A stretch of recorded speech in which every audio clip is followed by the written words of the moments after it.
사랑하는 성도 여러분, 반갑습니다. 부활의 주님이 우리와 함께 하십니다. 우리와 함께 하시는 주님을 찬양합니다. 기도합시다. 하나님 감사합니다. 오늘도 저희들에게 또 새 주간을 맞이하게 하시고 또 우리가 주님 은혜 안에서 또한 그 말씀과 함께 또 새로운 삶을 살게 하여 주시니 감사합니다. 저희들의 삶이 언제나 주님 은혜 안에서 복되고 거룩한 삶, 또 혼돈스럽고 또 여러 가지로 두려움, 위기가 가득한 이 세상 속에서 오늘도 저희들이 거룩하게 승리의 길을 걸어갈 수 있도록 성령님 인도하여 주시옵소서. 예수님 이름으로 기도합니다. 아멘. 네, 오늘 말씀은 누가복음 4장 31절에서 44절입니다. 제가 읽겠습니다.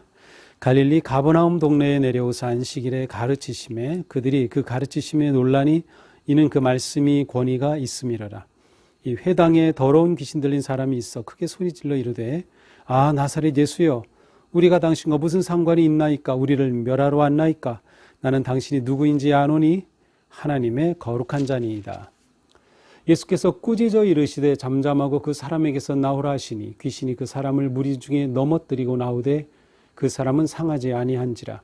다 놀라 서로 말하되 이 어떠한 말씀인고 권위와 능력으로 더러운 귀신을 명함에 나가는도다 하더라. 이에 예수의 소문이 그 근처 사방에 퍼지니라. 예수께서 일어나 회당에서 나가사 시몬의 집에 들어가시니 시몬의 장모가 중한 열병을 앓고 있는지라. 사람들이 그를 위하여 예수께 구하니 예수께서 가까이 서서 열병을 꾸짖으신데 병이 떠나고 여자가 곧 일어나 그들에게 수종드니라. 해가 질 무렵에 사람들이 온갖 병자들을 데리고 나오매 예수께서 일일이 그 위에 손을 얹으사 고치시니 여러 사람에게서 귀신들이 나가며 소리질러 이르되 당신은 하나님의 아들이니이다. 예수께서 꾸짖으사 그들의 말함을 허락하지 아니하시는지라. 이는 자기를 그리스도인 줄 알미러라. 날이 밝으며 예수께서 나오사 한적한 곳에 가시니 무리가 찾다가 만나서 자기들에게서 떠나시지 못하게 만류하려 하매 예수께서 이르시되 내가 다른 동네들에서도 하나님의 나라 복음을 전하여야 하리니 나는 이 일을 위해 보내심을 받았노라 하시고 갈릴리 여러 회당에서 전도하시더라. 아멘. 자, 이제 오늘 말씀은 누가복음에서 예수님이 이제 첫 번으로 기적을 행하신 그러한 말씀이 오늘 본문에 나옵니다. 자, 오늘 말씀을 보기 전에 사실 우리가 어제 보아야 될 말씀 14절부터 30절을 좀 봤어야 되는데요. 그 중에서 가장 중요한 포인트 한 군데만 보면 이제 18절입니다. 18절에 이런 말씀이 있어요. 주의 성령이 내게 임하셨으니 이는 가난한 자에게 복음을 전하게 하시려고 내게 기름을 부으고 나를 보내사 포로된 자에게 자유를 눈먼 자에게 다시 보게 함을 전파하며 눌린 자를 자유롭게 하고 주의 은혜의 해를 전파하게 하려 하심이라. 자, 이 말씀은 예수님이 이제 나사렛 회당에 가셔서 거기서 회당에서 그 당시 이제 회당에서는 회당에 모일 때 성인 남자는 누구든지 그 순서 중에 그 당시는 이제 양피지에 쓴 이제 두루마리로 되어 있는 그 성경을 꺼내서 읽고 그 말씀을 해설할 수 있는 그러한 권리가 있었습니다. 그러니까 예수님께서 이 회당, 나사렛 회당에서 말씀을 펼쳐 읽으셨습니다. 그것이 바로 18절, 19절이고요. 바로 이사야서에 나오는 말씀이죠. 58장 또 61장에 나오는 이 말씀인데, 자, 이 말씀을 하신 후에 예수님께서 이렇게 말씀하셨어요. 이 글이 오늘 너희 귀에 응하였다. 자, 그러니까 이사야를 통해 선포되었던 이 예언의 말씀이 오늘 너희 가운데 성취되었다는 거예요. 자, 무엇일까요? 포로된 자에게 자유, 눈먼 자에게 다시 보게 함을 기름 부으신 자를 통해서 일으키시겠다 했는데 그것이 오늘 너희 눈앞에서 이루어졌다. 다시 말하면 예수님이 내가 너희 앞에 서 있는 나가 바로 이러한 예언된, 약속된 바로 그 하나님의 아들이심을 분명히 밝히시는 거죠. 그리고 이것은 예수님의 복음의 성격을 분명하게 규명해 줍니다. 이 성격은 무엇이에요? 포로된 자에게 자유를, 눈먼 자에게 다시 보게 함, 눌린 자를 자유롭게 주의 은혜의 해를 전파하는 것이다. 자, 이것을 이제 염두에 두고 오늘 말씀을 보게 됩니다. 오늘 말씀은 이제 안식일에 가버나움에 이제 오셨어요. 여기서 그들을 가르치실 때 이 사람들이 예수님의 권위에 놀라죠. 이 권위, 사람들이 놀라게 된 예수님의 권위, 이것이 곧 하나님의 아들이심을 또한 증명하는 그러한 모습이라고 할 수 있어요. 하나님이 보내신 메시아가 바로 예수님이구나. 왜냐하면 가르치심의 권위가 있기 때문이죠. 자, 이렇게 말씀에 권위가 있는 예수님께서 33절 회당에 더러운 귀신 들린 사람이 있어서, 그러니까 회당에 그 더러운 귀신 들린 사람이 거기에 늘 들어왔던 것 같아요. 그래서 크게 막 소리 지르고 하니까 예수님께서 이 사람을 고치십니다. 근데 이 사람이 소리 지르면서 뭐라고 합니까? 나사렛 예수여, 우리가 당신과 무슨 상관이 있습니까? 우리를 멸하러 왔습니까? 당신이 누구인지 압니다. 하나님의 거룩한 자입니다. 자, 이게 귀신 들린 사람이 말 그대로 귀신처럼 예수님을 알아봐요. 하나님의 아들입니다. 당신은 하나님의 아들입니다. 자, 이 귀신이 말하는 이 말은 신앙의 고백은 아니죠. 단지 예수님이 누구이신가를 이 귀신이 알고 있음을 말하고 있어요. 그가 우리처럼 믿음의 고백을 하는 것은 아니에요. 자, 이렇게 예수님이 누구이신지를 이 귀신은 그 즉각적으로 알아채죠. 그때 예수님이 꾸짖어서 잠잠하고 그 사람에게서 나오라 이렇게 명령하시자. 이제 꾸짖는다는 것은 권위가 있는 또 선지자가 능력 있는 자가 어떤 그 능력을 베풀 때 행하는 그러한 것을 표현하는 그러한 단어입니다. 꾸짖어서 그 사람에게서 나오라 하니까 이 귀신이 이 사람에게서 떠나갔습니다. 이 사람이 온전하여졌죠. 사람들이 이것을 보고 깜짝 놀라며 그 소문이 온 사방에 퍼져나갔습니다. 자, 여기서 우리는 예수님께서 이 귀신 들린 자를 자유케 하셨음에 초점을 둘 필요가 있어요. 예수님은 귀신 들린 자를 자유케 하였다. 그 말은 귀신에 사로잡혀 있었어요.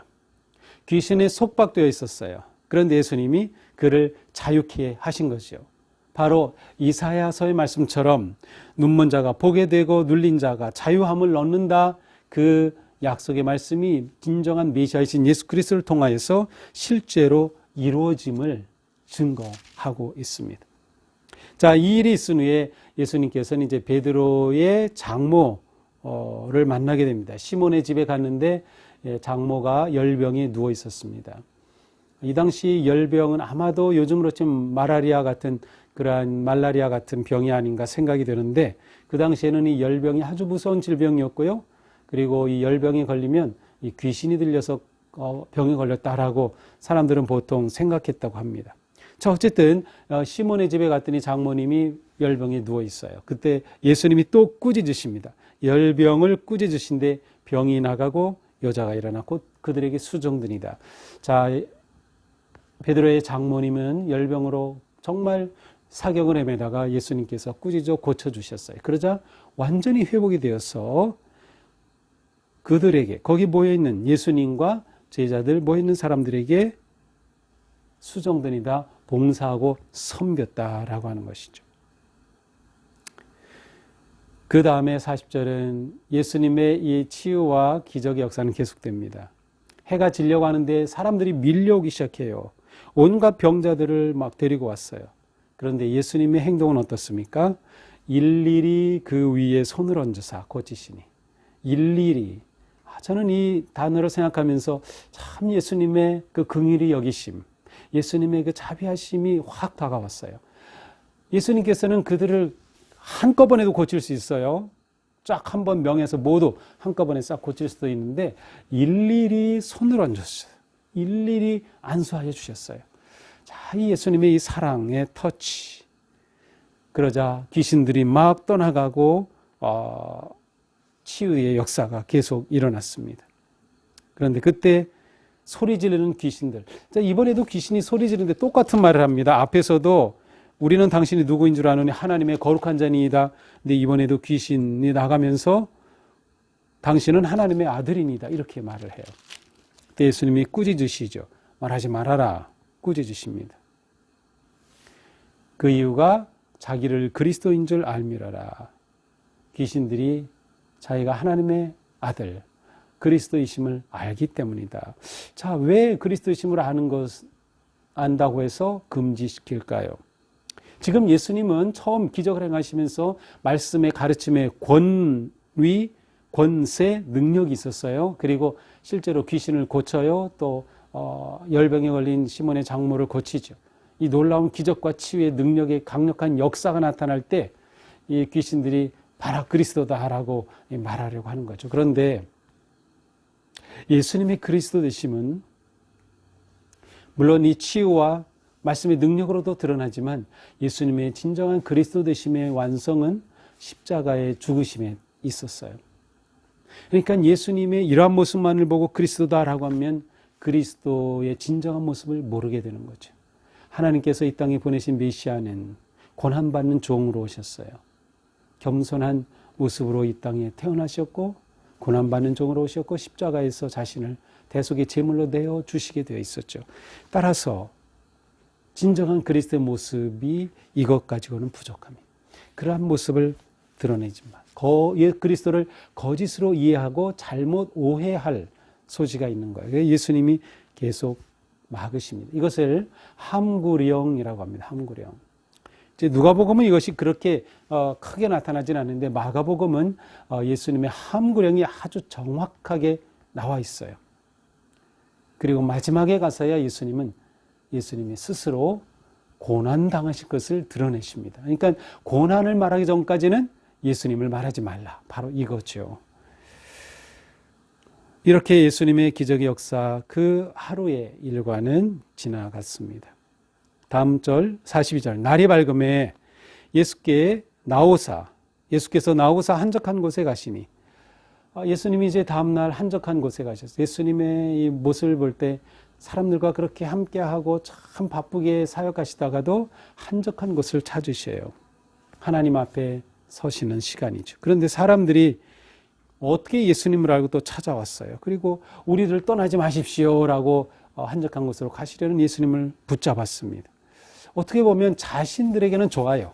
예수님이 계시면 얼마나 좋겠어요. 그런데 예수님은 그들만을 위해서 온 것이 아니었어요. 모든 사람을 위해서 오셨죠. 그래서 말씀하십니다. 내가 다른 동네들에서도 하나님의 나라 복음을 전하여야 하리니 나는 이 일을 위해 보내심을 받았노라. 그리고 갈릴리 여러 회당에 다니시면서 전도하시더라. 자, 오늘 말씀을 보면서 우리는 먼저 하나님께서 보내신 진정한 메시아이신 예수님을 확인하게 됩니다. 자, 메시아는 누구이신가? 이사야서에 예언된 그대로 눌린 자가 자유함을 얻는 거예요. 눈먼 자가 보게 됨을 얻게 되는 거예요. 하나님이 놀라운 은혜를 선포하는 것이죠. 그렇다면 우리에게 예수님은 정말 이런 분이신가입니다. 우리는 예수님을 만남으로 인해서 자유함을 얻었는가? 무엇으로부터 자유인가요? 죄로부터 자유함. 자, 그러나 우리는 이 시대에 너무나 많은 것들에 의해서 사로잡혀 있습니다. 귀신 들린다라고 하는 것은 영어 표현 가운데 퍼제스라는 단어가 있어요. 그래서 퍼제스드라는 단어가 있는데 무엇인가 꽉 잡혔다는 뜻이에요. 그러니까 귀신 들렸다는 것은 귀신이 꽉 잡혔다는 거죠. 근데 우리가 이 시대에 살아가면서 이 시대는 너무나 많은 것들이 사람들을 잡아요. 재물이 사람을 잡기도 하고 인기가 잡기도 하고 명예가 잡기도 하고 온갖 것들이 사람을 잡죠. 우리도 자칫하면 귀신에 들린 것은 아니지만 탐욕에 들릴 수도 있고요. 명예에 들릴 수도 있고 재물에 들릴 수도 있고 자기 자랑에 들릴 수도 있어요. 우리가 우리 자신을 보면서 예수님을 진정으로 만난다면 우리는 계속해서 우리가 이것들로부터 자유한 삶을 향해 나아가야 되겠다는 거죠. 그래서 오늘 주님 앞에서 나를 사로잡게 하는 것이 무엇인지 혹시 그러한 것들이 있다고 하면 과감하게 주님 앞에 결단하면서 주님, 그날 귀신을 내쫓으셨던 것처럼 저를 사로잡고 있는 이것으로부터 저를 자유케 하여 주옵소서라고 기도하고 결단하며 새로운 길로 나가야 할 것입니다. 왜냐하면 우리는 두 가지를 동시에 잡을 수가 없어요. 하나님의 나라와 세상 나라를 둘을 잡을 수가 없어요. 예수님과 다른 것을 동시에 주인으로 섬길 수 없죠. 주인은 오직 한 분이시기 때문입니다. 자, 또한 그 베드로의 장모는 치유함을 받자. 장모이니까 나이가 많았겠죠. 베드로보다 아주 나이가 많았을 것 같아요. 그런데 그가 그곳에 있는 사람들을 섬겼습니다. 수종드니라.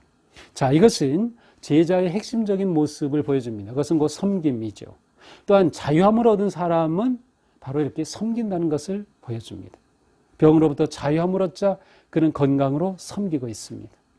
우리가 믿음으로 자유함을 얻었을 때 우리의 삶에서 드러나야 될 열매는 섬김이다.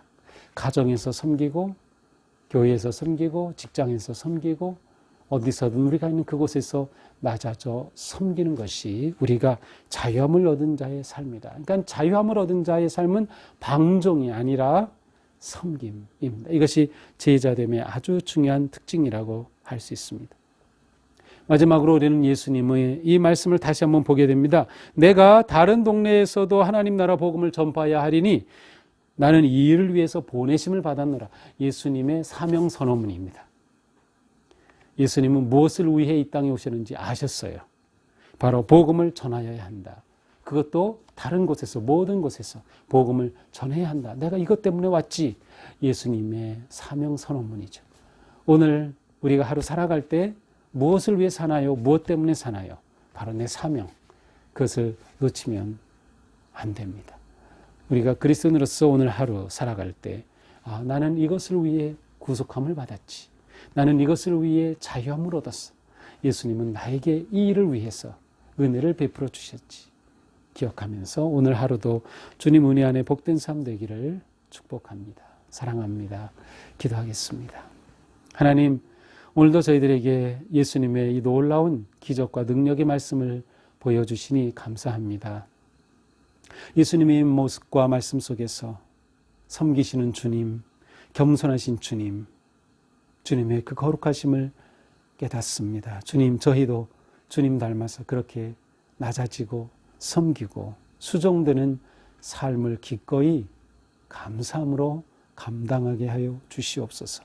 오늘 하루 저희가 만나는 사람들, 가족, 친구, 직장의 동료 누구든 그들을 잘 섬기는 그리스도인의 빛을 발하게 하여 주시옵소서. 예수님 이름으로 기도합니다. 아멘. 네, 이번 주간까지 매일 10시부터 저녁 6시까지 본당에서 1시간 기도원 쉬는 시간이 있습니다. 대비실이 아니고요. 본당 1층에 오시면 조그만 소그룹실에 기도의 자리가 마련되어 있습니다. 가능하신 분들은 그렇게 참여하시면서 함께 기도하시기 바라고요. 그리고 매일 영적 은혜의 삶 가이드 있죠. 매은가 그 책 꼭 받으셔서 창조적으로 그것을 잘 활용하시기 바랍니다. 오늘도 승리하세요. 사랑합니다.